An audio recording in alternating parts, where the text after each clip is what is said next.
and think yenya tablet because of what yenya no mo hye ni nyina mfa ngo machi na emu yare ne spinal cord issues ne niema ye nyina ye nim ya eyi na enkoso saa na de mama wakwaba wa frame adwoa searching mesrel na wa subscribe to my channel mia notification bell also for more news ebusuafo enano na his excellency Nana Dankwa Akufo-Addo and the vice president Dr. Bawumia omo chair tablets ema abusuafo se omo enfensuane na tablet ni chemu no mapenda da mahama so abehye na dwe as usual also his excellency Nana Dankwa Akufo-Addo e dey per vote meanwhile in 2016 never to aba no omapenda da mahama ka so nso nkobeche tablet ni bio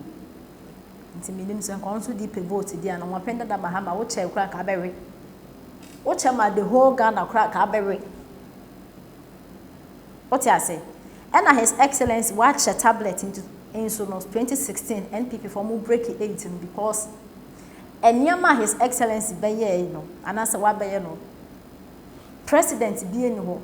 in the history of this country why there his excellency Nana Dankwa Akufo-Addo aye ne bi uchu mutan ne betene be ye pekura boa bia won master president am obedi Ghana so na mo master na his excellency Nana Dankwa Akufo-Addo mo kra mo ya we o mampenda da mahama kwa do no nka ho mo mampenda da Akufo right ame so we ne be bi ko papa Jerry ono master na his excellency o mampenda da mahama do no da ono odaya ono nka ho chese free education de anyampia kwa no moto anyampia enda mofani ndidi enda wodi gari sunsu enda wonya baby da wodi gari sunsu o ma nwewu NDC for omugu social media na ma no prete wodi Nana Addo atem no omumba ena eko free SHS no ti se wodi Nana Addo atem na muntumi nto gari mamma no won fe school shito sardine semena na ade mamma no won fe school ni na so kana Nana Addo nto nka ho wanto inti na dimu atema edimu di Nana Addo ina ni so the free education aba wa momo semena amomo gari amomo sugar awufuna the bratema mudi na NDC for one of the dindin no mba e benefit free education bi omo cousins bi omo nananum bi omo ina benefit so so no ma begu social media e dey his excellency Nana Dankwa Akufo-Addo atem NDC for amunu omo etikoku adanya wose free education na aba to wo home free education is so makofu wada wonda ntia ne bad comments de endo mampenda da mahama tomna no na samedia mfiji na yi se legono se cantonmento se hi no so tomna na esedu nkete atomna na fifi kwete otomna kwakubu ahen a okodina galamsey side se won to abemomu 2016 want to have 2020 want to have my NDC for to mo no ye galamsey na yensu asai koko ina sai so so obetena TV so say Nana Addo na wanti nya ko galamsey no etna na felesofo su kwa chese yento mama hama no omma yento wache anadwo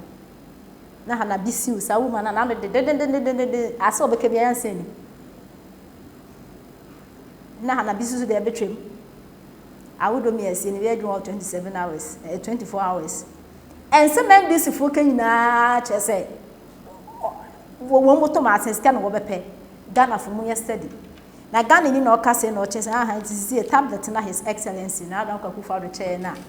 NDC for monti as ntika mofra ntika won share books adesua mbo wa chi na wo mu ye wonya be ende wi ase adu NDC for wakase wo promise wo dia promise ne de frakadamo camouflage and what they were born for mount one wakaso obe system wakaso obesi Bcos won't me we obeyare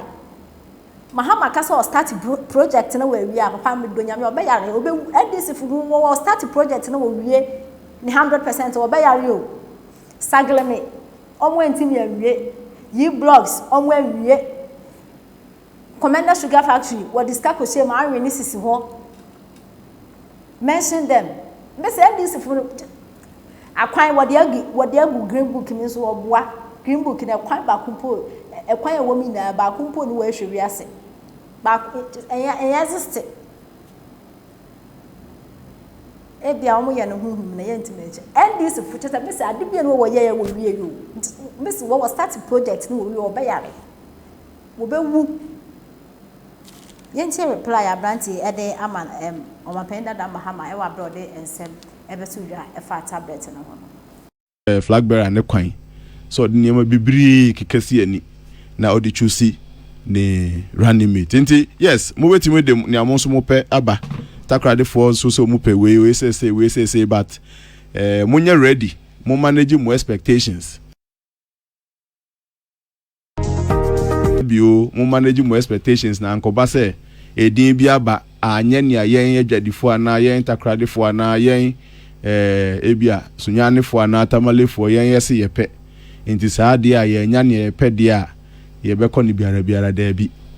senia ye de mania wo pe no a odi ahoden ni ahokeka besom no saa nso na ekodi baabi nso a so ye very ready say won so odi ahoka kro no a ebesom ye history kra ne kakra ye hu politically kra chere say anhwa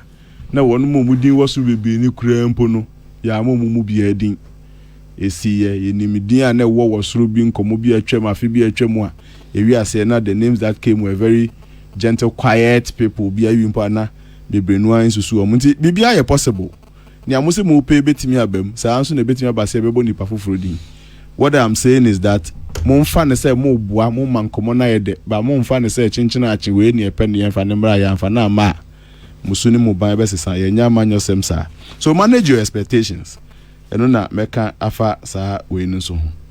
afi Mahama ene President Mahama ena tablets free distribution of tablets ne ho so nkomo no I think say ni yie mu a because if you ase ho nkomo ne ade nyina if you ase omo breso se ne oman no yekọ nanim ana wiase nyina kra yekọ nanim no ho akohia se yekọ no soft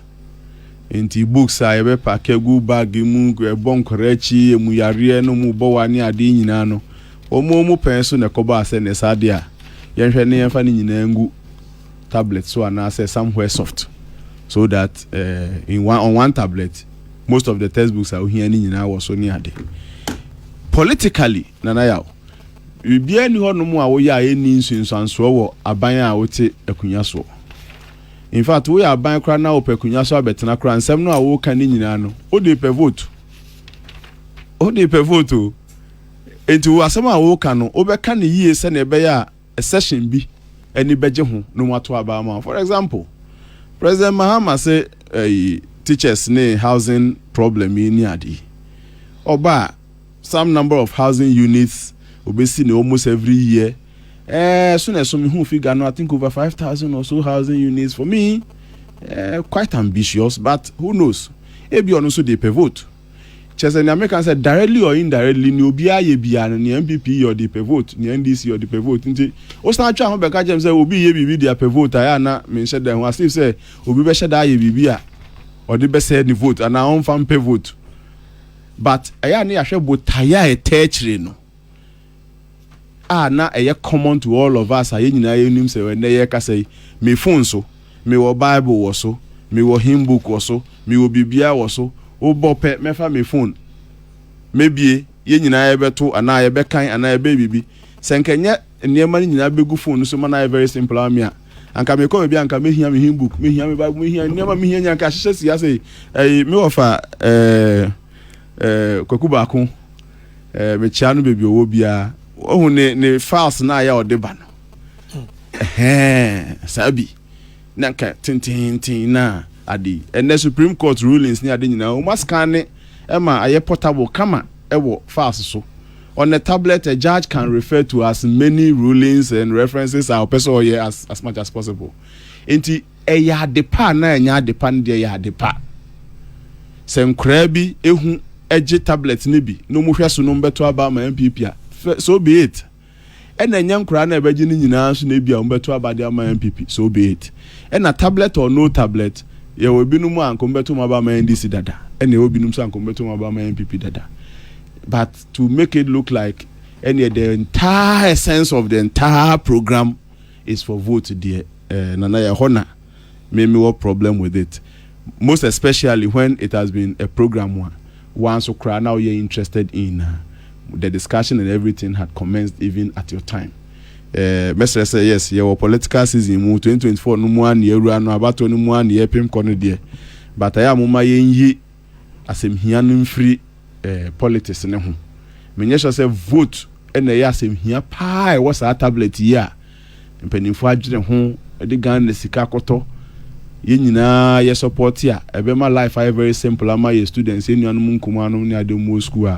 on the one sheet they can refer to almost all the textbooks and everything that resource materials omu hia ni nyina no and think ye nya tablet because of vote ye nya no mo hihye ni nyina fa ngo machi na emu yare ne spinal cord issues ne nema ye nyina ye nim ya eyi na enkoso saa na da bi enti ye nye asem hia no fa nto nchen na area ya politics nso wonchen. As for vote there aban bia ni honma agenda 111, yes, the essential is that among for here pomuden into aban ni provide hospitals,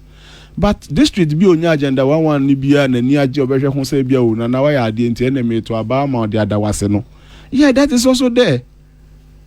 Ni onya bibi papa of so obehwe ho de ada aban bi ase no obeye sanso na district bi on mo benya agenda 111 ni bi enso on to na ba ma wa on to ma. But the essentials must always be separated from the policies of it. And yes, now man ya na yesan